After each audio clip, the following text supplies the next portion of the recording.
लालची मिठाई वाला। दीनपुर गांव में सोहन नाम का हलवाई रहता था।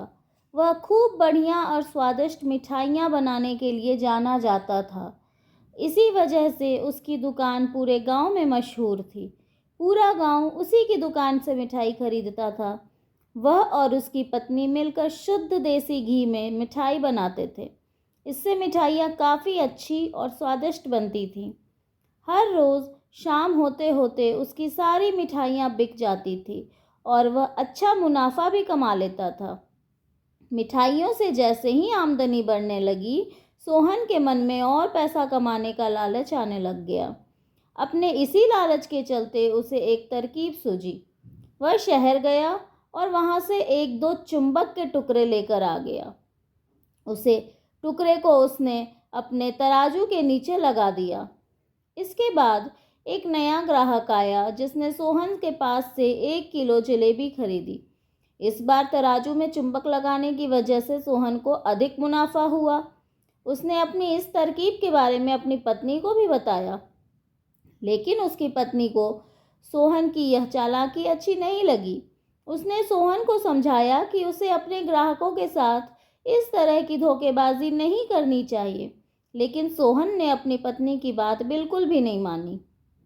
वो हर रोज़ तराजू के नीचे चुंबक लगाकर अपने ग्राहकों को धोखा देने लगा। इससे उसका मुनाफा बढ़कर कई गुना अधिक हो गया। इससे सोहन को काफ़ी खुशी हुई। एक दिन सोहन की दुकान पर रवि नाम का एक नया लड़का आया। उसने सोहन से 2 किलो जलेबी खरीदी। सोहन ने इसे भी चुंबक लगे तराजू से तोलकर जलेबी दे दी। रवि ने जैसे ही जलेबी उठाई, उसे लगा जलेबी का वजन 2 किलो से कम है। उसने अपना शक दूर करने के लिए सोहन से दोबारा से जलेबी तोलने के लिए कहा। रवि की बात सुनकर सोहन चिढ़ गया। उसने कहा, मेरे पास इतना फालतू समय नहीं है कि मैं बार बार तुम्हारी जलेबी को ही तोलता रहूं। इतना कहकर उसने रवि को वहां से जाने के लिए कह दिया। सोहन मिठाई वाले की बात सुनने के बाद रवि जलेबी लेकर वहां से चला गया। वह एक दूसरी दुकान पर गया और वहां बैठे मिठाई वाले से अपनी जलेबी तोलने के लिए कहा। जब दूसरे दुकानदार ने जलेबी तोली तो जलेबी सिर्फ 1.5 किलो ही निकली। अब उसका शक यकीन में बदल गया था। उसे पता चल गया कि सोहन मिठाई वाले के तराजू में ही कुछ गड़बड़ है। अब उसने तराजू की गड़बड़ को सबके सामने लाने के लिए खुद एक तराजू खरीद लिया और उसे ले जाकर सोहन मिठाई वाले के दुकान के पास ही रख दिया। फिर रवि अपने सभी गांव के लोगों को वहां पर इकट्ठा करने में लग गया। जैसे ही लोगों की थोड़ी भीड़ बढ़ने लगी तो उसने गांव के लोगों को कहा कि आज मैं आप सभी लोगों को एक जादू दिखाऊंगा। यह जादू देखने के लिए बस आप लोगों को सोहन मिठाई वाले से खरीदा गया सामान एक बार फिर इस तराजू में तोलना होगा। तब आप लोग देखेंगे कि कैसे सोहन मिठाई वाले के तराजू में तोली गई मिठाइयाँ इस दूसरे तराजू में अपने आप ही कम हो जाती हैं।